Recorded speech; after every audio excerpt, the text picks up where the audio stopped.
Must watch.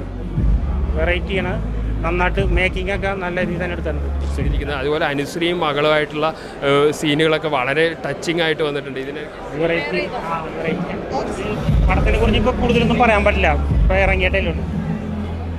അതാണ് സാധാരണ ഒരു സിനിമയാണെങ്കിൽ എനിക്ക് പെട്ടെന്ന് പറയാം. ഇത് അതിൻ്റെ ഒരു സസ്പെൻസ് പോവും. പക്ഷേ മസ്റ്റ് വാച്ച്. വെറൈറ്റിയാണ്, നന്നായിട്ട് മേക്കിംഗ് ഒക്കെ നല്ല രീതിയിൽ തന്നെ എടുത്തിട്ടുണ്ട്. പിന്നെ ആസിഫിക വേറെ ഭയങ്കര ഒന്നും പറയാനല്ലേ, പെർഫോമൻസ് നന്നായിട്ട് ചെയ്തിട്ടുണ്ട്. രണ്ടുപേരും ഇതിൽ വന്ന് പോയൊരു ചെറിയ സീൻ ചെയ്തവരൊക്കെ നന്നായിട്ട് ഗംഭീരമായിട്ട് വർക്ക് ചെയ്തിട്ടുണ്ട്. വർക്കാവും, നല്ലൊരു പടമാണ്, എല്ലാവരും കാണുന്നത്.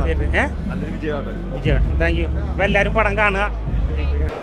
ഓക്കെ, തലവൻ മൂവിയെക്കുറിച്ചാണ്. തലവൻ മൂവി ടൈറ്റിലിൽ ജിസ് ജോയി ആണെന്ന് എഴുതി കാണിച്ചില്ലേ, ജിസ് ജോയിയുടെ പടമാണെന്ന് പറയില്ല. സാധാരണ ഫീൽ ഗുഡ് എന്താ എതിരെ നിൽക്കുന്നവൻ്റെ മനസ്സറിയണം, ആ ടൈപ്പ് സാധനമേ ഇതിൽ പിടിച്ചിട്ടില്ല.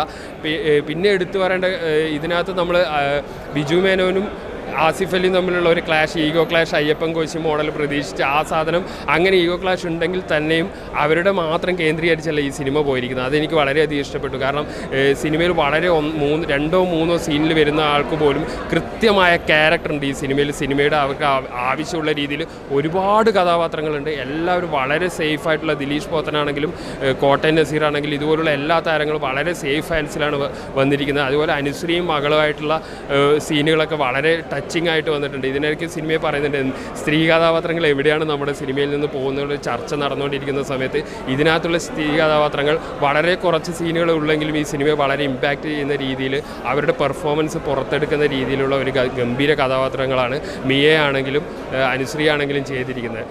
എടുത്തു പറയേണ്ട ഘടകം ഇതാണ്, പോലീസ് സ്റ്റോറി ഇഷ്ടപ്പെടുന്നവർ ധൈര്യമായിട്ട് ടിക്കറ്റ് എടുത്തോളൂ. ഈ സിനിമ നിങ്ങളെ നിരാശപ്പെടുത്തില്ല. ബാക്കി ബ്രഹ്മാണ്ഡ ചിത്രങ്ങൾ ഓടുന്നതിനിടയിൽ ഇങ്ങനെയുള്ള ചിത്രങ്ങൾ വിട്ടുപോകരുത്. OTT കാണണം എന്ന് പറഞ്ഞാൽ ആരും ഇരിക്കുന്നത്. കാരണം ഇത് സീറ്റ് ഓഫ് ദ എഡ്ജ് ത്രില്ലറാണ്. നമ്മൾ ആ ഒരു ഫ്ലോയിൽ കണ്ടില്ലെങ്കിൽ ഈ സിനിമയുടെ ആ ഒരു മൂഡ് നഷ്ടപ്പെടും. അപ്പോൾ ഒരു മസ്റ്റ് തിയേറ്റർ വാച്ചാണ്. ദീപക് ദേവിൻ്റെ ബാക്ക്ഗ്രൗണ്ട് സ്കോർ സിനിമയ്ക്ക് എങ്ങനെ വേണമെന്നുള്ള രീതിയിൽ കറക്റ്റായിട്ട് കൊടുത്തുള്ള ഗംഭീരമായ ബാക്ക്ഗ്രൗണ്ട് സ്കോറാണ്. ഒരു must watch seat edge thriller crime investigation ഡ്രാമയാണ് തലവൻ എന്ന മൂവി. നല്ലൊരു വിജയമായിട്ട് മാറട്ടെ എന്ന് പ്രതീക്ഷിക്കുന്നു. കാരണം ഒന്നിലധികം സിനിമകൾ ഓടിക്കൊണ്ടിരിക്കും എന്ന് തെളിയിച്ച ഈ കാലത്ത് തലവൻ തീർച്ചയായും ഒരു സക്സസ് അർഹിക്കുന്ന സിനിമയാണ്.